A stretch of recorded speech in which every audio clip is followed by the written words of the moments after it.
Greetings shippers, welcome back. Today we're taking a look at ships that crop up in unexpected places. Now of course for those who have been shipping for a while, or even those who have just been in fandom and aware of the various facets, even if they themselves are only casual or not shippers at all, they know a ship can and will occur anytime, anywhere, given the opportunity. But there are still some sources that appear less likely than others. Today's candidate takes us to smack dab in the middle of the 80s, to a modern, at the time, retelling of a classic H.P. Lovecraft story, though the key word here would be loose adaptation. We're talking about Re-Animator, a horror comedy that would come to be a cult classic, and also have 3 separate cuts, and an R rating, for all the reasons that you can have one. In fact, the movie initially had an X rating, and had to be edited down to receive an R, hence the multiple cuts. The film would be produced by Brian Yunza, who would become known for being involved in visceral body horror productions, and director Stuart Gordon was a big Lovecraft fan, who would adapt several of his stories in glorious B-grade fashion. For Re-Animator is a B film,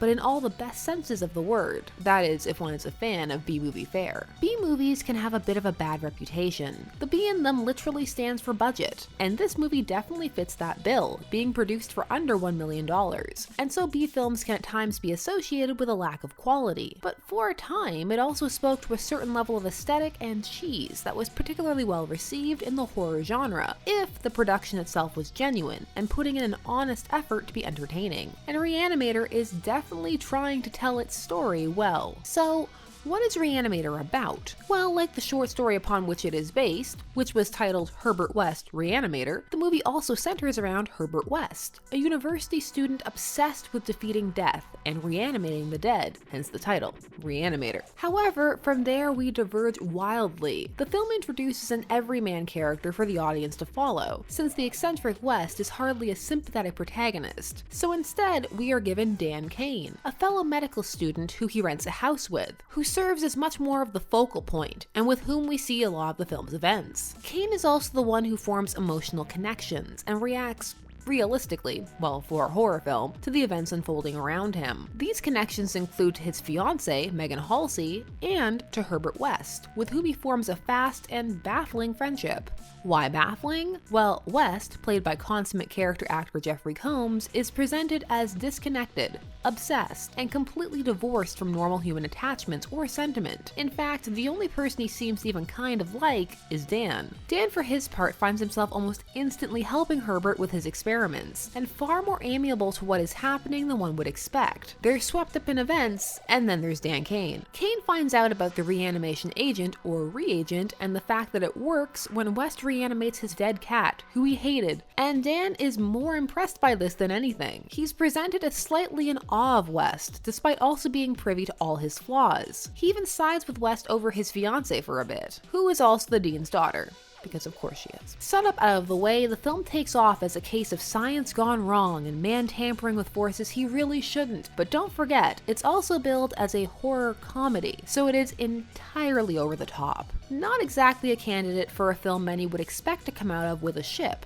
And yet, certain fans found themselves drawn to Dan and Herbert. Some also included Megan getting their OT3 on, but that was less common than just the two together. The film's most intimate character development moments, such as there are, happen between these two characters. The two form a quick and perplexing bond built on mutual respect and care, and also a lot of trust. You have to trust someone a lot to show them your secret lab. Granted, you kind of have to when you build it in the basement of the house you share, but still. There is also the compelling moment after Dan collapses from shock after a particularly brutal experiment gone wrong, and the first thing Herbert does before cleaning up so they don't get caught is to cover him with a blanket and tell him that he's got it. A moment of surprising care for such a singularly driven character. Also the fact that he attempts to help Megan largely because she's important to Dan. Now these may sound like small, inconsequential moments, but for anyone who has ever shipped characters who never even interact or aren't even in the same universe, this is a goldmine, and some felt that the characters just had great chemistry together when on screen.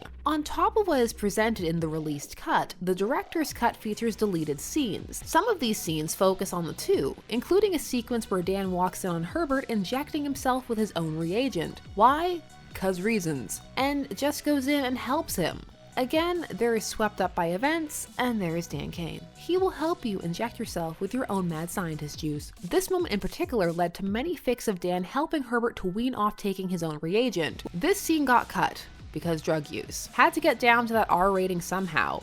It was that, or the headless corpse picking up his own head, putting it on a naked woman's chest before trying to put it between her legs. When you're trying to get that R rating, you have to pick your battles. Rated X. Despite having your standard horror ending, where not everybody makes it out, this film got 2 sequels, and the first, The Bride of Re-Animator, also features Herbert and Dan as a duo. Also, this movie had the tagline, Date, Mate, Reanimate. Thank you, 1990. It takes place 8 months after the events of the first film, and just instantly goes off the rails, opening with Dan and Herbert working as medics in the Peruvian Civil War, where they are experimenting with reagent, but don't worry, within 15 minutes they're back at the same university from the first film, where they now work as doctors. The only person who didn't make it out of the last film was Megan, but her heart did, and this plot centers around Herbert feeling bad that Dan is sad and moping, so he tries to reanimate a new Megan for Dan, using her heart as the base, since he found it in the morgue. If that's not true love, I don't know what is. So this plot is even more outlandish than the first, yet also familiar.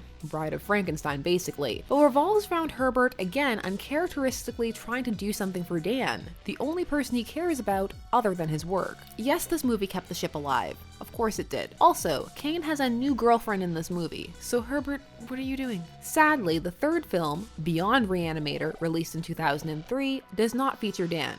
So we want nothing to do with it. No Dan, no dice. Now, of course, not everyone who watched this or these 2 movies came out with a ship. Horror doesn't always garner that reaction, and some were too put off by the genre/gore of it, or found other things to appreciate or not appreciate. This movie is a lot. Again, headless corpse, placing head on naked woman's chest. Also, this movie came out in 1985, and the sequel in 1990. Without a huge breakout shipping presence, there wasn't much to rally around, and the centralizing power of the internet was years away, with shipping only really exploding online in the late 90s with the X-Files, bringing the concept of shipping to a whole new generation, along with a new way to connect that was much faster than the earlier shippers had to contend with, back when shipping first exploded with Star Trek in the late 60s and early 70s. If there is one takeaway from this, it is ship or no ship. If this movie/series sounds up your alley, check it out. The fan base is fun, if slower since the films are so old, but diving into a cult film is usually a good time, since the fans are so passionate and oft-times self-aware. This is of the fact that the work they love isn't perfect, but they enjoy it nonetheless. In fact, sometimes for its flaws and oddities as well as its triumphs. For me, this ship was just a cherry on top of an off-the-wall horror experience that opened the gateway to many more Yunza and Gordon horror films, many of which also feature Jeffrey Combs. So if you're interested, check it out. You may find a new ship or just a new fun film to watch around Halloween. What horror ship has surprised you the most? Let me know down below. Thanks so much for watching Shipper's Guide to the Galaxy, and please like, share, comment, and subscribe. And as always, stay tuned, for there are as many ships out there as there are stars in the sky.